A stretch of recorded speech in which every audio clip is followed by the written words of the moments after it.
नमस्कार, सत्यम समाचार के साथ मैं हूं प्रीति। बीजेपी नेत्री और सपा विधायक का मामला लगातार तूल पकड़ता जा रहा है। सपा विधायक पर मुकदमा दर्ज होने के बाद सपा के विधायक ने प्रेस वार्ता कर अपना पक्ष रखा है। समाजवादी पार्टी की सरकार में छोटे मुख्यमंत्री के रूप में जाने जाने वाले मैनपुरी सदर सीट से विधायक राजकुमार उर्फ राजू यादव और बीजेपी नेत्री सीमा चौहान के बीच तनातनी का माहौल थमने का नाम नहीं ले रहा है।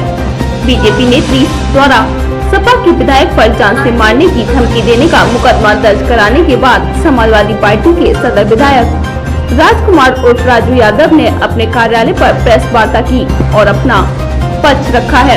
समाजवादी पार्टी के सदर विधायक राजकुमार यादव ने अपना पक्ष रखते हुए बताया कि उनको गलत तरीके से फंसाया जा रहा है। बीजेपी नेत्री द्वारा लगाए गए सभी आरोप निराधार हैं। पीड़ित पक्ष की मेरी ओर से मदद की जा रही है और पीड़ित की मदद करना मेरा कर्तव्य है। मैं लगातार पीड़ित की मदद करता रहूंगा, चाहे एक नहीं ऐसे 100 मुकदमे दर्ज कर दिए जाएं।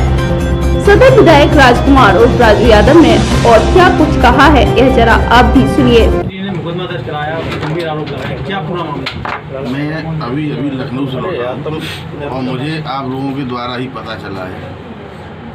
मैं एक बात स्पष्ट कर देना चाहता हूं कि इस सरकार का सीधा सीधा फंडा है।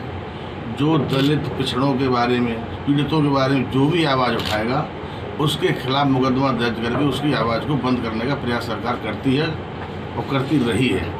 मुझे खुशी है कि एक ऐसा परिवार जो देश के प्रधानमंत्री के खानदान से ताल्लुक़ रखता है, उस परिवार की मैं मदद कर रहा था और कर रहा हूं और करता रहूंगा। उसके बदले में मेरे खिलाफ मुकदमा दर्ज किया गया है। ऐसे 10 मुकदमे और दर्ज कर दिए जाएं तब भी मैं उस ऐसे परिवारों की मदद करने से पीछे नहीं हटूंगा। और जो मेरे खिलाफ मुकदमा दर्ज हुआ है वो 100% झूठा है।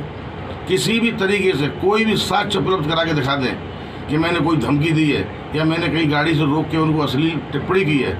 सड़क पर लोग चलते हैं, दुकानें खुली हुई हैं, CCTV कैमरे हर जगह लगे हुए हैं, आजकल मोबाइल में रिकॉर्डिंग होती है। कहीं भी एक साक्ष्य उपलब्ध करा दें भारतीय जनता पार्टी के नेता और वो नेत्री जिन्होंने मेरे ऊपर आरोप लगाया है, तो मैं अपना अपराध स्वीकार कर लूँगा। यदि ये आरोप झूठे पाए जाते हैं तो मेरी मीडिया के साथियों से अपील है कि जिस तरह से नमक मिर्च चलाकर आज खबर चलाई है, जब ये मुकदमा झूठा पाया जाए उस दिन भी खबर ऐसे ही चलनी चाहिए। विधायक जी से आपकी सत्ता पार्टी विपक्ष में आपकी पार्टी सरकार और महिलाओं के सम्मान के लिए लड़ाई लड़ रही है, बीजेपी को घेर रही है, और वहीं बीजेपी की महिला ने आपके खिलाफ ऐसा मामला था, उसको किस अंदाज से देखेंगे आप? उनका पुराना चलन है, आपने हाथरस में नहीं देखा, आपने पूरे प्रदेश में नहीं देखा कि जो भी पीड़ित के पक्ष में बोलता है मुकदमा लिखकर उसका मुंह बंद करने का प्रयास किया जाता है। शायद इस बार उन्होंने पंगा गलत ले लिया है, ये मुंह बंद होने वाला नहीं है। मैं और मेरी पार्टी समाजवादी पार्टी पीड़ित परिवार की हर कीमत पर रक्षा करेगी, पूरी लड़ाई लड़ेगी। तो सुना आपने, वही सदर विधायक के पक्ष में पीड़ित पक्ष भी बराबर खड़ा दिखाई दे रहा है। पीड़ित पक्ष ने थाना कोतवाली पहुंचकर बीजेपी नेत्री के खिलाफ तहरीर दी है और क्या कुछ बताया है, अब जरा यह भी सुनिए। हम उस पर कार्रवाई चाहते हैं। ये भाजपा के नेता हमारे पापा के साथ तो डरा धमका रहे हैं। क्या घटना हुई थी? आप किस बात की शिकायत करने गई? हमारे साथ मारपीट की गई, हमारे साथ बदतमीजी की गई। किन लोगों ने की? कपड़े फाड़े हमारे साथ। कौन लोग थे, क्या नाम है उनका? रघुवीर चौहान, उनके बेटे नीरज चौहान और विशाल चौहान। अच्छा, दिक्कत क्या आई कार्रवाई में? क्यों दिक्कत आई? हमारी कोई सुनवाई नहीं हो रही। और क्यों नहीं हो रही सुनवाई? सीमा चौहान बीजेपी नेता उनकी पैरवी कर रही हैं, इसलिए सुनवाई नहीं हो रही। आज आप थाने गए थे, तहरीर दी थी, क्या कहा, क्या आश्वासन दिया, क्या कार्रवाई की? रिपोर्ट दर्ज की है, सुनवाई करने के लिए बोला है। अगर सुनवाई नहीं होती क्या करोगे? अगर सुनवाई नहीं होगी तो हम कप्तान साहब के पास जाएंगे, नहीं तो कोर्ट में जाएंगे। कहीं ना कहीं तो कुछ ना कुछ तो होगा ही फिर कहीं से।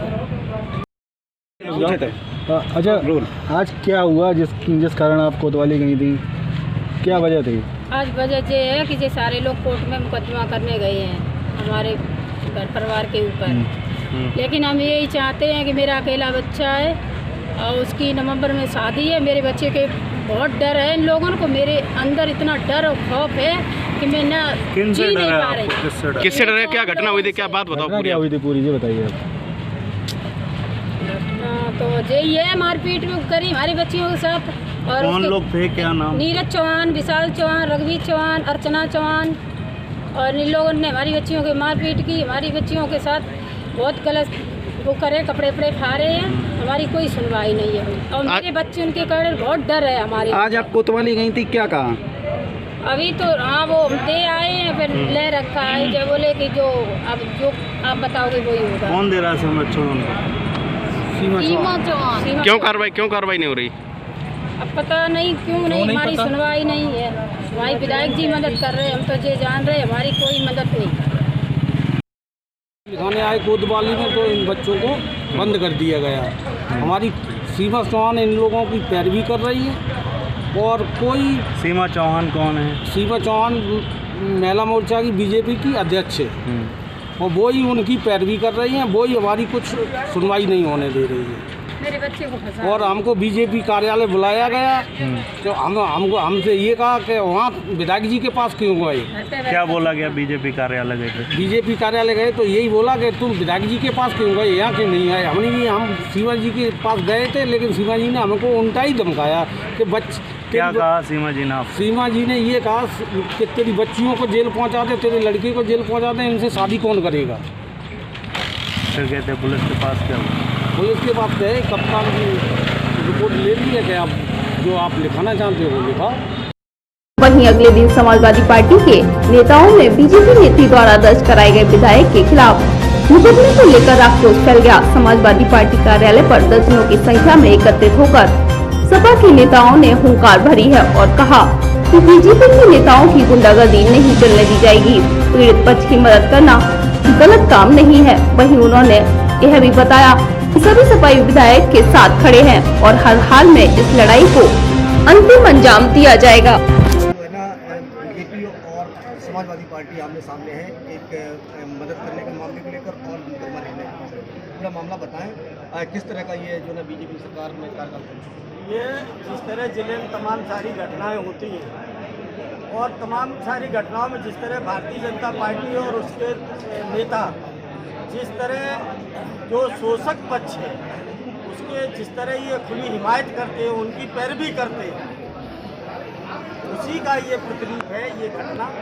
इस घटना में पीड़ित पक्ष की माननीय विधायक जी ने दिल खोल करके मदद की और पूरा जिला इस बात के लिए जानता है कि माननीय सदर विधायक जी गरीबों के प्रति कितने जिम्मेदार और कितने हमदर्द हैं।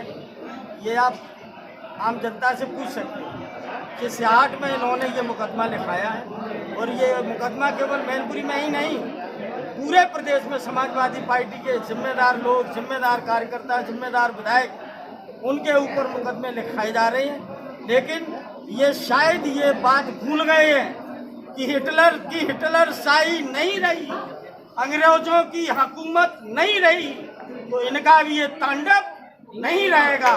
और आज जो समाजवादी पार्टी के तमाम सारे कार्यकर्ता जो इस बात से दुखी हैं, इस घटना से दुखी हैं, वो सारे लोग आज एकत्र हुए हैं और अभी हम सभी लोग मिलकर के डीएम साहब, कप्तान साहब को ज्ञापन देंगे और मेरी मांग होगी कि घटना की निष्पक्ष जांच कराई जाए और जो दोषी हैं उनके खिलाफ कार्रवाई हो। और यदि कार्रवाई नहीं होती है तो हम समाजवादियों का जन्म संघर्ष की कोख से पैदा होता है। हम किसी से डरने और दबने वाले नहीं हैं। ये मुकदमा किसी एक व्यक्ति माननीय विधायक सदर पे नहीं लिखा है, ये मुकदमा जनपद मैनपुरी के एक एक कार्यकर्ता के ऊपर लिखा है और हम सब कार्यकर्ता अपने मान और सम्मान की रक्षा के लिए अपने जिस्म के खून की एक एक बूंद बहाने के लिए तैयार हैं। और इसके लिए अगर प्रशासन भारतीय जनता पार्टी के नेताओं के दबाव में आकर के यदि उत्पीड़न करने का काम करेगा तो निश्चित रूप से मेरे पास एक ही मंत्र और एक ही मुद्दा होगा कि इसके लिए मैं प्रशासन और सरकार के खिलाफ समाजवादी पार्टी का एक एक नौजवान हर गांव में, हर गली में, हर घर पे, हर चौराहे पर खुला संघर्ष होगा, खुला आंदोलन होगा। और तब तक ये आंदोलन नहीं रुकेगा जब तक इस पर निष्पक्ष कार्रवाई